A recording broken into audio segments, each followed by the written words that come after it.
देखेंगे विस्तार से। तो आज का दिन देश के अन्नदाता के लिए अहम है।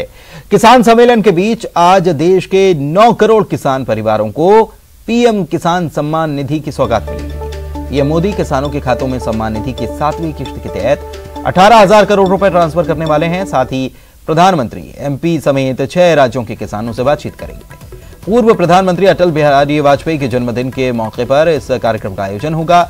मध्य प्रदेश को होशंगाबाद जिले के बाबई में किसान सम्मेलन होना है, जिसमें सीएम शिवराज और प्रदेश के कृषि मंत्री कमल पटेल शामिल।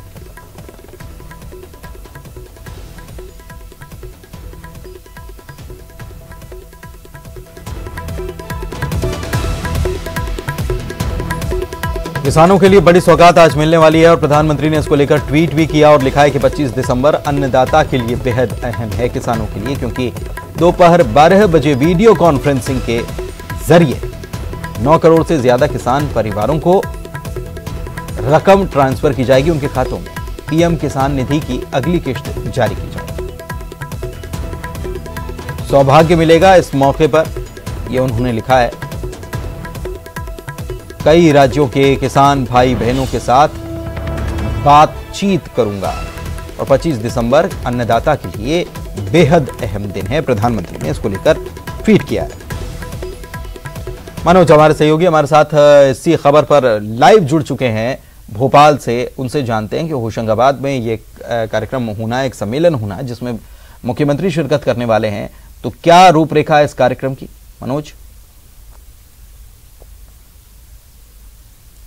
जी बिल्कुल पुनीत, जो बीजेपी और जो सरकार की तरफ से पहले ही सुशासन दिवस को लेकर तमाम तैयारियों को पूरा कर लिया गया था और आज 25 दिसंबर को अटल जी की जयंती के अवसर पर सुशासन दिवस पूरे मध्य प्रदेश नहीं बल्कि देश भर में मनाया जा रहा है। और पीएम नरेंद्र मोदी आज करीब 11 बजे जो है संबोधन करेंगे किसानों को और इस दौरान 18,000 करोड़ की राशि किसानों के खाते में डालने का काम करेंगे। इस राशि से मध्य प्रदेश के लाखों किसानों को भी फायदा होने वाला है, उनके खातों में भी इस रकम जो है वो आएगी और ऐसे में मध्य प्रदेश में भी विकास स्तर पर, ब्लॉक स्तर पर और तमाम मंडल के अलावा जिला स्तर पर कार्यक्रमों का आयोजन जो है वो बीजेपी की तरफ से रखा गया। कल सरकारी विभागों में सुशासन दिवस मनाया गया था। एक दिन पहले सुशासन की शपथ अधिकारी कर्मचारियों को सरकारी विभागों में दिलाई गई थी, लेकिन आज क्योंकि सुशासन दिवस मनाया जा रहा है तो मध्य प्रदेश में जो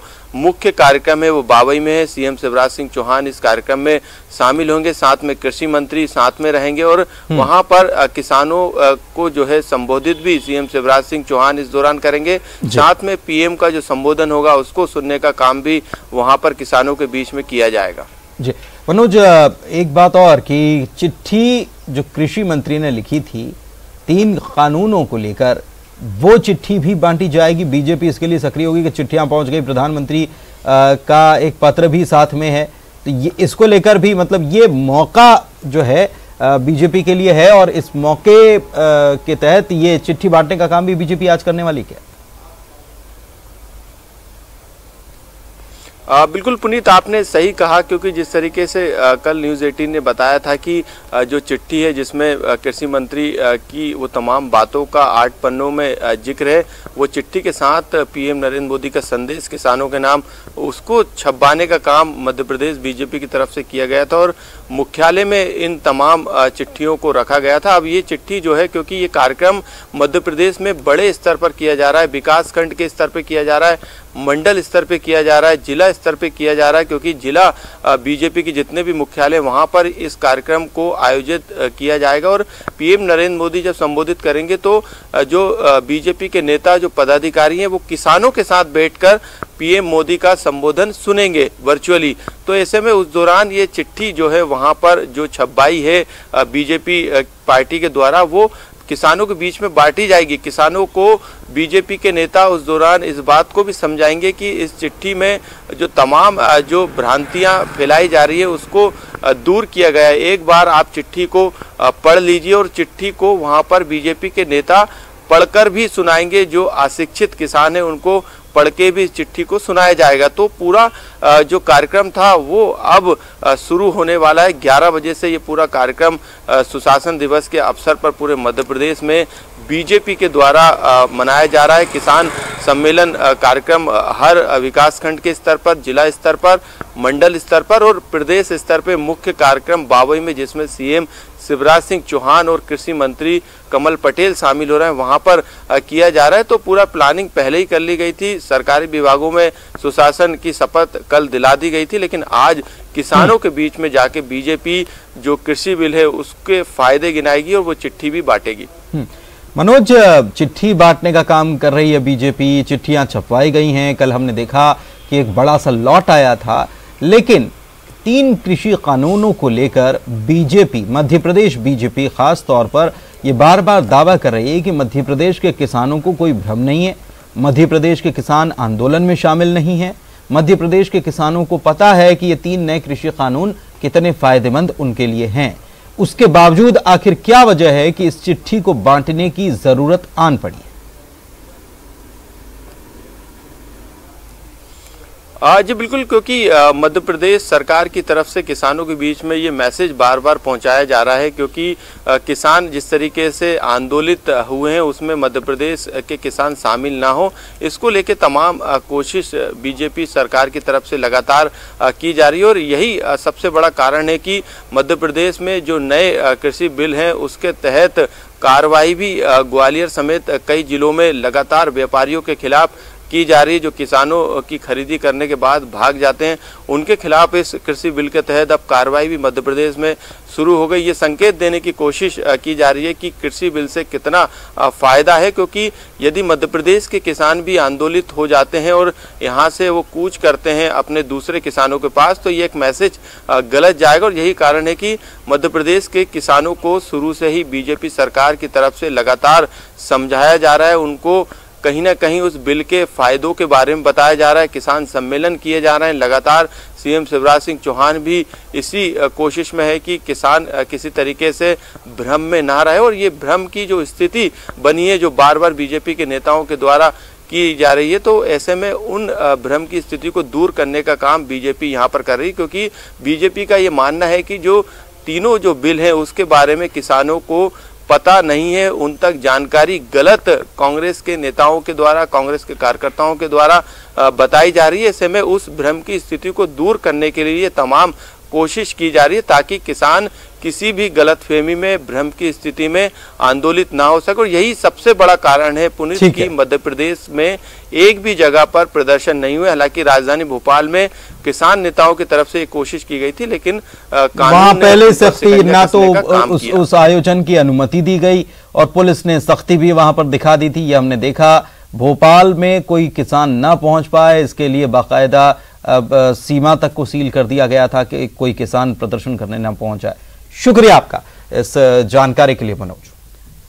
चलिए आगे बढ़ते हैं। तो कृषि कानून को लेकर बीजेपी किसानों के बीच चिट्ठी बंटवाएगी, जिसका जिक्र कर रहे थे मनोज और हम बात भी कर रहे थे। 17 दिसंबर को कृषि मंत्री नरेंद्र सिंह तोमर ने दरअसल 8 पन्नों का पत्र एक लिखा था किसानों को, और वही पत्र छपकर बीजेपी दफ्तर पहुंचा हुआ है।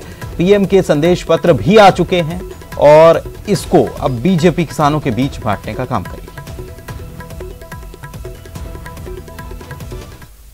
प्रदेश के कृषि मंत्री कमल पटेल ने प्रधानमंत्री फसल बीमा योजना पर कहा कि फसल बीमा योजना से 45 लाख किसान जुड़े हैं। हमारी योजना है जो भी डिफॉल्टर किसान हैं उनको भी इसमें जोड़ा जा सके।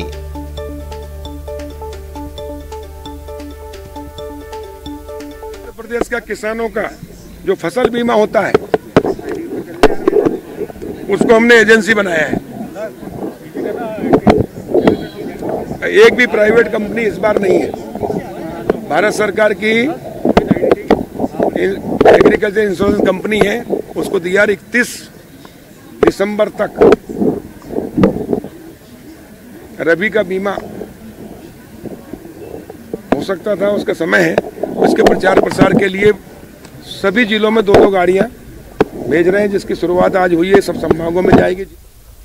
इधर प्रदेश के कृषि मंत्री कमल पटेल ने कृषि विभाग की वेबसाइट पर लगी पिछली सरकार की ऋण माफी योजना के प्रचार के मामले में कहा है कि दोषियों पर सख्त कार्रवाई करेंगे। दे दिए जांच के, वो उनकी भूल से गलती से हुआ है। देखिए, कमलनाथ जी ने मुख्यमंत्री बनने के 2 घंटे के अंदर जो साइन किए पहले कि मध्य प्रदेश के 48 लाख किसानों का 54,000 करोड़ का कर्जा माफ किया जाता है, और उन्होंने गांव-गांव बोर्ड लगा दिए, हमने जो कहा वो किया, और इसलिए ने हटा दिया, हटाने के आदेश दे दिए हैं, और उसमें जो दोषी होगा उसके खिलाफ कार्रवाई भी कर रहे हैं। 28 तारीख से विधानसभा का सत्र शुरू हो रहा है और इसकी तैयारियां पूरी कर ली गई हैं। इस बार का सत्र हाईटेक होगा। कोरोना काल की वजह से विधायक वर्चुअल तरीके से भी जुड़ सकेंगे। विधायकों को इस बार ओटीपी जारी होगा और ओटीपी से ही सत्र में शामिल होने की अनुमति मिल पाएगी। इसके अलावा विधायकों का कोरोना टेस्ट जरूरी होना है। हमने सब प्रकार की व्यवस्थाएं की हैं, जैसा सर्वदलीय में तय होगा वर्चुअल भी कर देंगे, उस पर भी हमारी तैयारी है। बैठने की जितनी व्यवस्था है, जो कोविड के डिस्टेंस हैं उसको मैन करते हुए उतने वहां बैठा लें। लव जिहाद को लेकर एक बार फिर से मंत्री विश्वास सारंग ने कहा है कि सिर्फ धोखा देने वाला ही इसमें आरोपी न बने, बल्कि वो भी लोग आरोपी बनाए जाएं जो ऐसी शादियां कराते हैं। मंत्री ने एक बार फिर से दोहराया कि वे खुद चाहते हैं कि जो भी लव जिहाद को प्रोत्साहित करे उस पर भी मामला दर्ज किया जाना चाहिए। लव जिहाद के विधेयक पर मंत्री विश्वास सारंग ने कहा कि संशोधन के साथ विधेयक को अगली कैबिनेट की बैठक में लाया जाएगा और इस पर जल्द ही कानून भी बनाया जाएगा ताकि लव जिहाद के खिलाफ सख्ती से निपटा जा सके।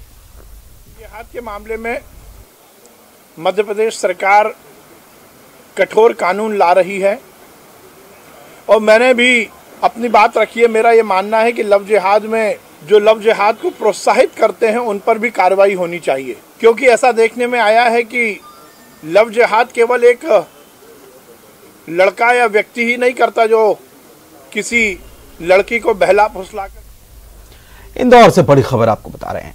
युवक के द्वारा नोट उड़ाने का वीडियो वायरल हुआ है। सोशल मीडिया पर उसे अपलोड किया गया और वीडियो में भारतीय मुद्रा का अपमान देखने को मिला। युवक ने कमरे और बाथरूम में ये नोट उड़ाए हैं और डीआईजी ने इस पूरे मामले में जांच के आदेश दे दिए। न्यूज़ 18 हालांकि वीडियो की पुष्टि नहीं कर रहा है।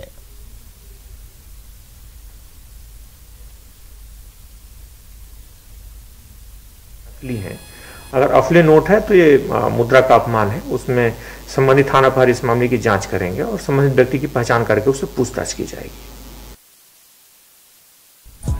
विकास हमारे सहयोगी हमारे साथ जुड़ चुके हैं इस वक्त फोन लाइन पर। विकास, ये वीडियो जो वायरल हो रहा है ये कहाँ का है? क्या जानकारी इसको लेकर अभी तक सामने आई है? पुलिस ने क्या इसमें तफ्तीश की है? बिल्कुल पुनीत, ये जो वीडियो है वो इंदौर लोकेशन से इंस्टाग्राम पर इसको अपलोड किया गया है और युवक जो इसमें डांस करते हुए दिखाई दे रहा है उसने खुद ने अपनी आईडी पर इसे सोशल मीडिया पर अपलोड किया है। हालांकि वीडियो अपलोड होने के बाद में तमाम जो समाजसेवी संगठन है वो इस मामले में पुलिस को शिकायत कर चुके हैं, चूंकि इसमें युवक जो है डांस करते हुए नजर आ रहा है और साथ साथ में भारतीय मुद्रा का अपमान करते नजर आ रहा है। हालांकि जब शिकायत हुई तो पुलिस ने इस मामले को संज्ञान में लिया और मामले की जांच के आदेश दिए हैं। संबंधित थाना प्रभारी को जांच के आदेश दिया। अब इसमें प्राथमिक तौर पर यह जांच होगी कि आखिर जो युवक डांस कर रहा है उसमें जो नोट है उसके पास वो असली है अथवा नकली है। हालांकि दोनों ही मामलों में कहीं ना कहीं उस पर उसकी मुश्किलें बढ़ती हुई नजर आ रही है, लेकिन ये देखना होगा कि पुलिस उस युवक को कब तक हिरासत में लेती है, कब तक उसे पूछताछ के लिए डिटेन करती है, तब जाकर इस पूरे मामले का खुलासा हो सकेगा। ये वीडियो एक कथित 5 स्टार होटल का बताया जा रहा है, जिस प्रकार से लोकेशन में पता चल पा रहा है। शुक्रिया आपका विकास इस जानकारी के लिए। और ये ही नहीं, ऐसे नहीं, इससे ज्यादा और भी जो मामले आते हैं उन पर भी पुलिस को इस मामले में संज्ञान लेना चाहिए। भारतीय मुद्रा का अपमान किसी भी सूरत में नहीं सहा जाना चाहिए, चाहे कोई भी मामला क्यों ना हो। वक्त एक ब्रेक का। ब्रेक के बाद आपका स्वागत है। चलिए आगे बढ़ते हैं। उच्च शिक्षा के छात्रों के लिए राहत भरी खबर ये कि अब कॉलेजों में एडमिशन का एक और मौका मिलेगा। 31 दिसंबर को एक दिन के लिए एक लिंक खोली जाएगी और इसमें यूजी और पीजी में एडमिशन के लिए रजिस्ट्रेशन करा चुके छात्र एडमिशन ले सकेंगे। इसे लेकर उच्च शिक्षा मंत्री मोहन यादव ने कहा है कि यह छात्रों के लिए एडमिशन का आखिरी मौका होगा।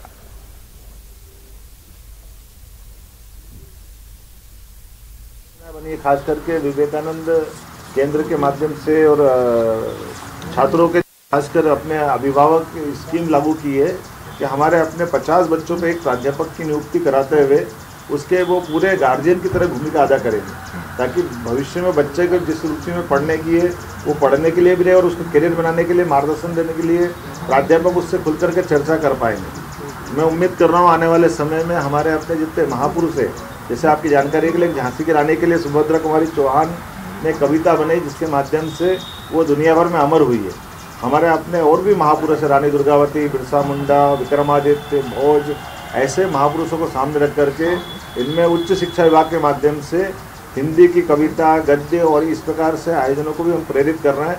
साथ ही साथ जनरल नॉलेज कंपटीशन भी जिला, प्रदेश और कॉलेज वाइज भी कराने वाले हैं। हर प्रकार से कुल मिलाकर के कॉलेज का कैंपस हमारा हरा भरा भी रहे और आने वाले बच्चों को रुचिकर लगे और आने वाले समय में हमारा विश्वविद्यालय, महाविद्यालय का गुणा। मध्य प्रदेश का कोरोना अपडेट आपको बता देते हैं कि मध्य प्रदेश में कोरोना की स्थिति क्या है। मध्य प्रदेश में हालांकि पहले के मुकाबले अभी कोरोना की रफ्तार धीमी नजर आ रही है, क्योंकि 24 घंटे में पहले जहां बड़ी संख्या में मरीज मिला करते थे, अब 1038 नए मरीज पाए गए हैं। ये रिपोर्ट आपको 24 घंटे की बता रहे हैं और 1118 मरीज ठीक होकर, रिकवर होकर घर जा चुके हैं। इसके अलावा 10 लोगों ने अपनी कोरोना से जान भी गंवाई। सीहोर के गंजबा सौदा सरकारी अस्पताल की बड़ी लापरवाही सामने आई। यहां पर जीवित बच्चे को मृत बताकर परिजनों को अस्पताल के कर्मचारियों ने सौंप दिया। इसके बाद परिजन बच्चे को दफनाने के लिए ले गए, लेकिन जब वो दफनाने की रस्म करने लगे तब देखा कि बच्चे में हरकत है। इसके बाद बच्चे को कपड़े से बाहर निकाला गया तो बच्चा जीवित था और उसके हाथ और पैरों में हलचल थी। इसके बाद दुखी परिजनों के बीच खुशी की लहर दौड़ पड़ी और वो बच्चे को लेकर अस्पताल पहुंचे, जहां डॉक्टर और नर्स एक दूसरे पर लापरवाही का ठीकरा फोड़ते और खुद को बचाते हुए नजर आए। कर दिया। अच्छा, मैडम ने कौन है? लीना मैडम ने। हाँ। लीना मैडम ने करी या उनकी सिस्टर ने करी? बच्चा खत्म हो गया। हाँ। तो हम ले आए। हाँ। उसकी सांस अबे समय कितना हो रही है? गड्ढा खुला है, गड्ढा देखो तुम तो। हाँ। गड्ढा खुदा अभी तक, मतलब मेरे हिसाब से 11:15 बजे गड्ढा खुदा है, अभी तक गड्ढा खुदा है और हम हाथ में रखे बच्चे का जे। बच्चा मूवमेंट कर रहा है पूरा, बच्चा अबे पूरे हाथ पर चलना बच्चे के। जबलपुर में रेलवे स्टेशन से हवाला की बड़ी रकम पकड़ी गई है। जीआरपी ने 35,60,000 रुपए नकद बरामद किए। ये पैसे जबलपुर से हावड़ा ले जाए जा रहे थे और इस पूरे मामले की खबर जीआरपी ने इनकम टैक्स विभाग को दे दी है। पकड़े गए शख्स से पूछताछ की जा रही। ग्वालियर में एंटी माफिया अभियान के तहत जिला प्रशासन की टीम ने सरकारी जमीन पर किए गए कब्जे को हटाया। पुलिस के मुताबिक सिरोल इलाके में बदमाश पंजाब सिंह गुर्जर ने सरकारी जमीन पर कब्जा कर आलीशान मकान बना लिया था। पुलिस ने जेसीबी की मदद से उस मकान को जमींदोज कर दिया। इंदौर की बात कर लेते हैं, जहां के खजराना गणेश मंदिर में 1 जनवरी पर 1000 लड्डुओं का भोग लगाया जाएगा। देखिए रिपोर्ट।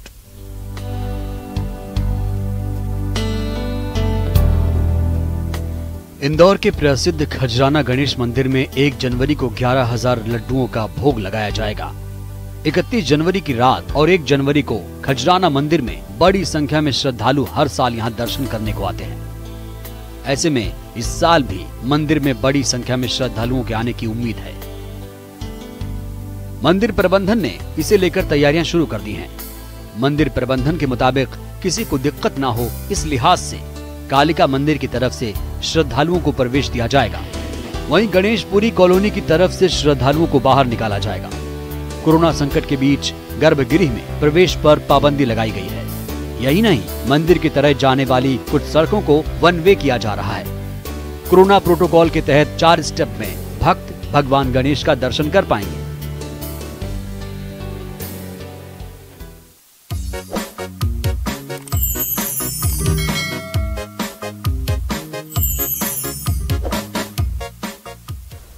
और चलिए बात क्रिसमस की हो रही है। मंडला में क्रिसमस की धूम है और यहां पर चर्च को दुल्हन की तरह सजाया गया है। लोग चर्च में आयोजित प्रार्थना सभा में शामिल हुए और एक दूसरे को क्रिसमस की बधाई दी। इस दौरान बच्चों में खासा उत्साह भी इस पर्व को लेकर देखा गया।